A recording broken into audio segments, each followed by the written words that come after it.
All right, guys, welcome back to the Jake Ellenbogen channel. I'm Jake Ellenbogen, and today we'll be talking about the Breakers 23-17 victory. I'll be discussing my thoughts on it. Saw the entire game and went back and watched parts of it twice around, and I have a lot of thoughts on this game. Huge win for the Breakers. They pull out 1-0 on the season in their first ever game. As the New Orleans Breakers, they take down the Philadelphia Stars, who only scored 17, but in an incredible fashion, the Stars actually dominated time of possession. Now, the Breakers, they caught up at some point during the game, and that certainly happened, but 34-50 to 28-24, that doesn't even tell the full story. We're talking about the fact that Kyle Sloter didn't even throw a pass in the first quarter, the starting quarterback for the New Orleans Breakers. The great thing about Sloter in this game that I saw is that he toughed out basically a hand injury, and I don't know when it was suffered, but it was suffered. And just like looking at this game as a whole, I thought the Stars did a nice job of really trying to keep everything in front of them, and playing cover two, throughout the majority of the game really forced the Breakers' hands, and not allowing Kyle Sloter to go deep down the field to a myriad of targets, whether it be a very explosive receiver in Johnny Dixon, who they tried to get going, or even, Sal Cannella, their impressive tight end, who's made noise. And honestly, he looked pretty good in this game, but can you imagine what he could have done if they got the seam busters over the middle going for him, or, put him out on the outside, or what have you. But really what ended up happening here is that the Breakers and Coach Larry Fedora really took what the defense gave them. And what I mean by that is they ran for 171 yards on 39 carries. You look at the running backs here. Jordan Ellis, I thought, did an outstanding job running with power. Great pad level, obviously, showing contact balance and being that guy. But on top of it, you had TJ Logan, who ran the fastest 40 time back in 2017 at the Combine, was at UNC, has familiarity, obviously, with his former coach, Fedora, now current coach. And I think you saw that right off the bat. You saw there was definitely, a sense of urgency to get him going, and not only the passing game, but obviously running the ball. They both had touchdowns in this one. I thought you saw some good things out of both of them, and really there was no other running back that was able to take over, because I thought those two did such a nice job. You got some contribution out of Kyle Sloter in the running game as well, his ability to take off and the legs that he has exhibited throughout his career in football, whether it be back in Northern Colorado in college, a wide receiver at Southern Miss, or you look at what he did obviously with the Vikings, with the Broncos in preseason. This is somebody that can make things work with his legs, but in this game he was very set on staying in the pocket and delivering strikes, whether he was facing pressure or not. He got hit plenty of times in this game. The other quarterback I thought played pretty well on the other side of the ball, Brian Scott. But at the end of the day, Kyle Sloter did a brilliant job of not turning the ball over. He did have that one interception, but he didn't get sacked, and he didn't force, he didn't have any fumbles like Brian Scott on the other side did. Sloter, there were times where, obviously he tried to get into a rhythm and they weren't really able to throw in this one. I expect his play to only increase, his usage to only increase. He had, obviously that hand injury that he toughed it out through. It looks like he's going to be okay. So at the end of the day, I think Sloter is going to do a solid job this season. Like I said before the season started, don't be surprised if he is your USFL most outstanding player, or rather MVP of the league. I think he does an outstanding job of going through his progressions, using his legs to obviously, continue the play, but on top of it, his accuracy, and you look at just the velocity he can get behind his throw, and that included, it was basically exhibited in that 2-point conversion attempt to TJ Logan, which it did look kind of odd on TV, but as you can see, he did get it. It fit right in there, and Logan bobbled it a few times, but put it in for 2. You're going to have to see more consistency, though, I think, from the defense. While they did a nice job, you talk about your Vontae Diggs interception, taking it back for 6. Those were the first points, and rather the first touchdown scored in Breakers history. But on top of that, I think you looked at the fact that this is a team that really relied on forcing pressure on Scott, trying to force some turnovers, because at the end of the day, this is a team that was playing bend, don't break.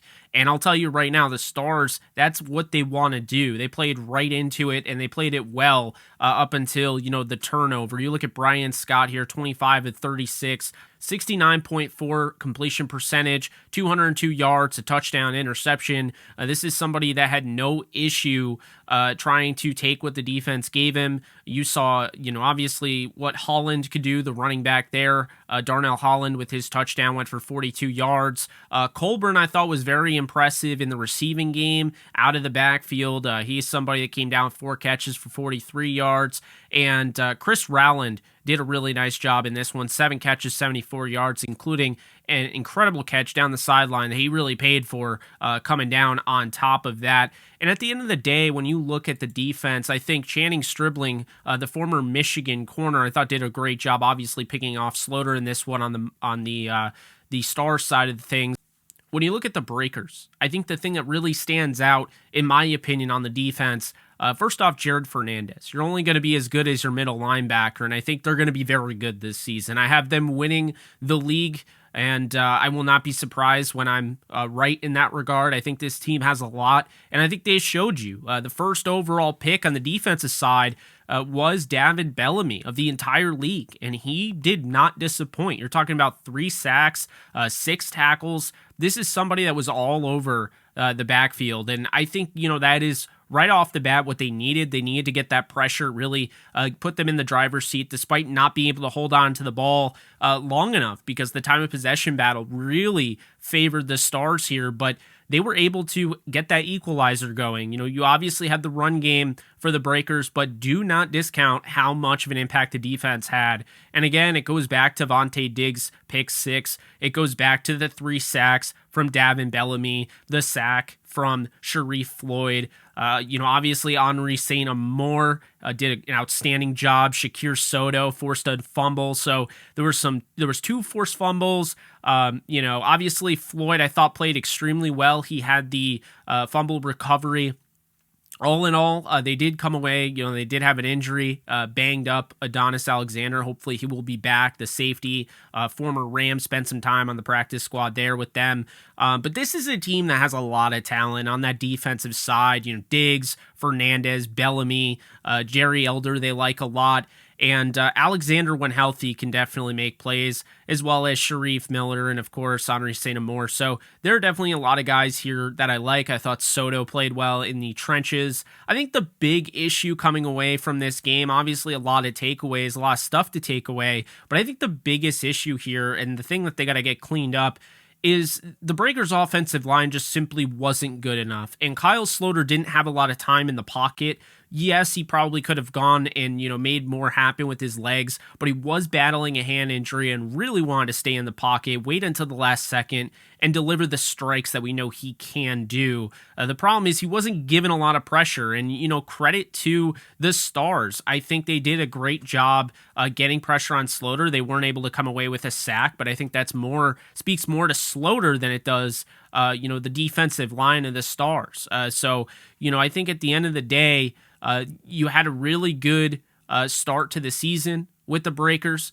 They will take this win. 2 fewer drives and really 3 fewer drives when you think about it. They end up going in victory formation on a drive that they pretty clearly could have scored a touchdown on had the game not been down to the end like that. But they end up coming away with 66 plays to 63, so they had more plays on basically 3 less drives. You talk about an entire yard per play more than the Stars. You talk 2 red zone touchdowns on each side, 3 red zone attempts.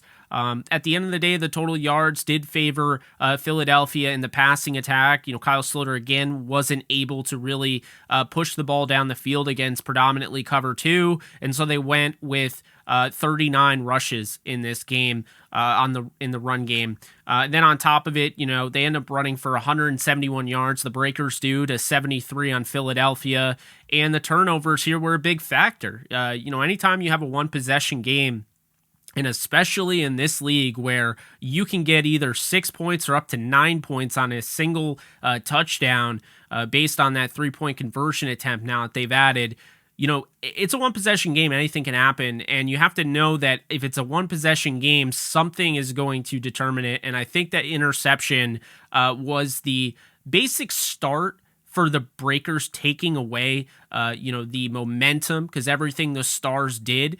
But keep this in mind. It was early on in the game. The Stars go for it on fourth down in the goal, fourth and goal here. And the Breakers get a huge stop. That was massive because they took so much time off the clock. They established such a nice rhythm.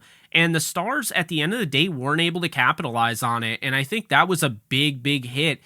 Because they spent so much time. Sure, they tired out the defense, but that is a momentum killer, and they needed that. So credit the defense. I think they need to show a little bit more consistency. The bend don't break is definitely going to break.